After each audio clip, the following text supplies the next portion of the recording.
Welcome to this quick guide on HTML meta tags. These tiny snippets of code play a big role in how your web pages are understood by browsers and search engines. Let's explore why they matter and how you can use them to make your site shine. Meta tags are snippets of text in your HTML that provide metadata about your web page. They don't appear on the page itself, but they help browsers and search engines understand your content. The most common meta tags include Charset, description, keywords, and Viewport. Each serves a different purpose.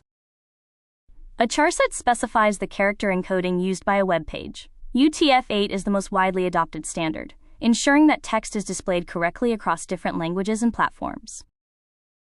The description tag summarizes your page. Search engines often show this in search results. Keywords used to be important for SEO, but today most search engines ignore them. Still, you may see them in legacy code.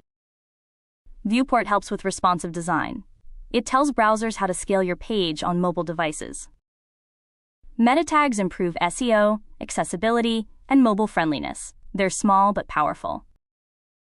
And that's our tour of HTML meta tags.